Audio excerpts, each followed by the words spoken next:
Emma Carter stood at the old oak door of her family's house, her heart pounding like it might break free. 10 years had passed since she left this place, carrying a broken heart and a baby yet to be born. Now she was back, holding the hand of Sophie, her 10-year-old daughter with bright eyes and a warm smile. Sophie had grown up wrapped in her mom's love, but always curious about the family her mom barely mentioned. Inside the big living room, cold light poured through tall windows onto a long table where the Carter family sat waiting. Claire, Emma's older sister, sat tall like she owned the place, a smug smile on her face. Uncle Robert shot Emma a harsh look, shaking his head like she was an uninvited guest.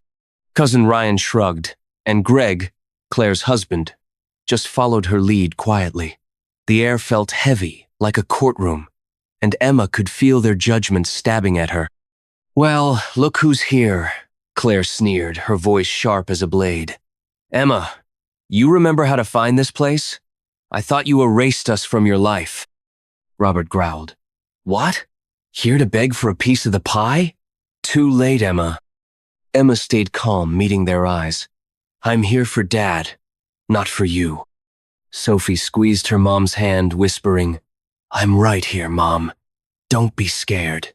Emma smiled at her, but deep down, she knew she was facing a past full of scars. Emma never knew her mom. Margaret, her mother, died giving birth to her, leaving James Carter, a proud, strict man, alone with his grief and a daughter he didn't know how to love. James never said it out loud, but in his heart, he blamed Emma for Margaret's death. He watched her grow up, obedient, always trying to make him happy, cooking his favorite pumpkin soup, folding kites in the backyard, even making a silver badge engraved with Dad's lucky charm when she was 10. But every time he looked at Emma, he saw Margaret, and that pain pushed her away. Emma loved her dad with everything she had.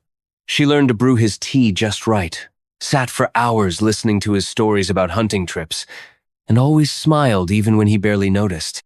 But James couldn't shake the feeling that Emma took his wife away. He was harder on her than on Claire, always expecting her to be perfect, like she owed him for something she didn't do. Claire, on the other hand, was spoiled, the golden daughter in James's eyes, even though she was selfish and loved control. When Emma was 25, she fell for a poor painter, someone James couldn't stand. He gave her an ultimatum: choose him, and you lose everything. Pregnant with Sophie and unwilling to raise her kid in a house full of judgment, Emma chose to leave. That night, she stood in the rain outside the house, clutching her belly, knocking and begging her dad. James opened the door, looked at her coldly, and said, "You made your choice, Emma. Don't expect me to take you back." She turned away, rain mixing with tears, vowing never to return. But James wasn't heartless. When Sophie was born, he kept tabs on her through friends. Sophie, with her curly hair and radiant smile, looked so much like Margaret. Not just her face, but her gentle, smart spirit. James started sending birthday gifts through go-betweens, and once, when Sophie was 9, he met her at a park. He told her stories about her grandma, how Margaret sang lullabies under the moonlight, and saw in Sophie a piece of the woman he loved. He adored Sophie, but he still couldn't face Emma. The pain of losing Margaret stood like a wall between them. Mark Sullivan, the family lawyer, stood up with a stack of papers. "Folks, we're here to read James Carter's will. Let's get started." Claire sat tall, her smile saying she already knew she'd won. Robert glanced at Emma, shaking his head. Emma looked down, not surprised but still hurting. She was used to her dad shutting her out. Sullivan read, "The house goes to Claire.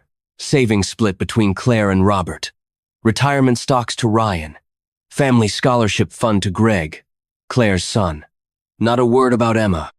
Claire clapped, triumphant. Dad knew who really cared about this family. Emma stood, taking Sophie's hand. "Let's go, sweetie. There's nothing for me here." But Sophie tugged her mom back, her eyes sparkling with a secret.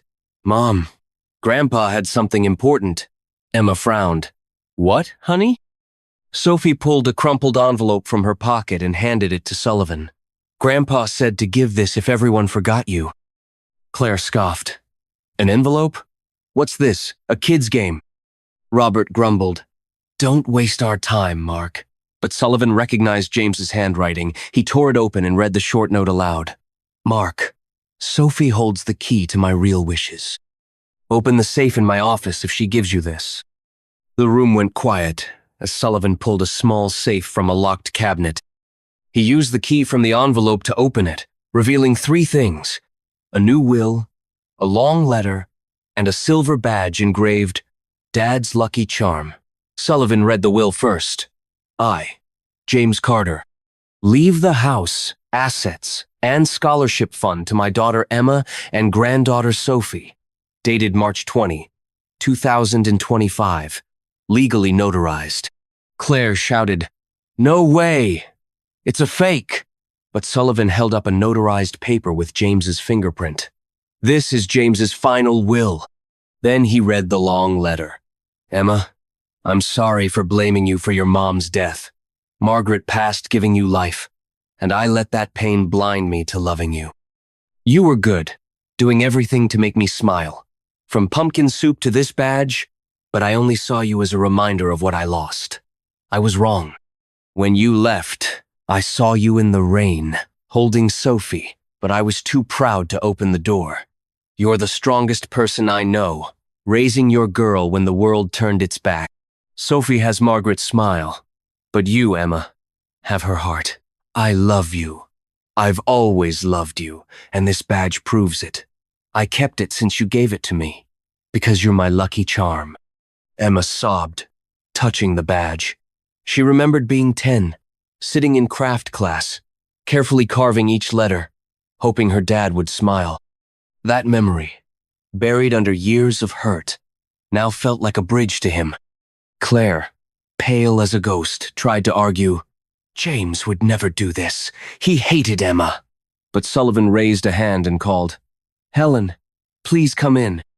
Helen, the Carters' longtime neighbor, walked in.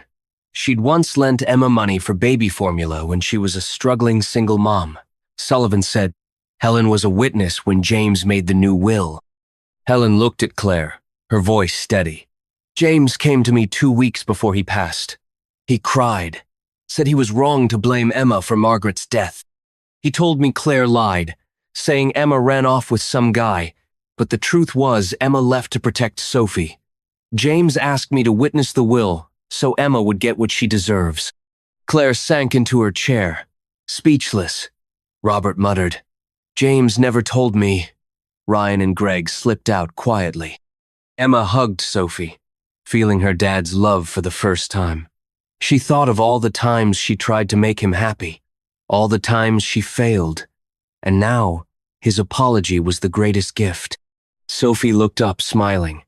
Grandpa said I'm like Grandma, but he said you're the strongest, Mom. As they walked out of the house, golden sunset light wrapped around them.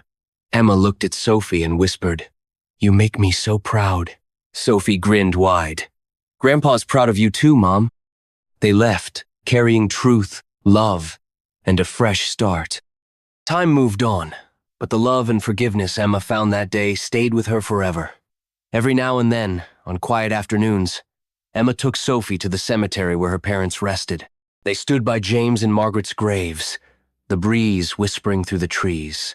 Emma always brought the silver badge engraved with Dad's Lucky Charm.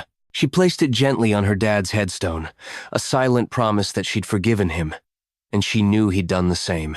Sophie, now old enough to understand her mom's story, held her hand and smiled. Grandpa's watching us, Mom, she said, and Emma nodded, her eyes glistening. 10 years later, Sophie wasn't the 10-year-old girl with a crumpled envelope anymore. She'd grown into a brilliant, strong young woman like her mom, but with the gentle smile of her grandma, Margaret. Sophie earned a full scholarship to Harvard, one of America's top universities, funded by her grandpa's trust. At her graduation, Emma stood in the crowd, watching her daughter cross the stage, her heart bursting with pride. She thought back to the tough days, the nights she held Sophie close when the world turned its back. And now, they'd made it through. One day, Sophie came home, her eyes sparkling, and told her mom about someone special. "His name's James," she said, blushing. Emma froze, then laughed, feeling like fate was winking at them. James, a kind-hearted guy who loved Sophie with all he had. And when they stood at the altar to say their vows, Emma saw her dad in Sophie's eyes. The strength, the love, and the scars that had healed. She touched the silver badge in her pocket, whispering, "Dad, we did it." Emma and Sophie kept living not just for themselves, but for what they'd learned from the past. That love, even when it comes late, always finds its way home.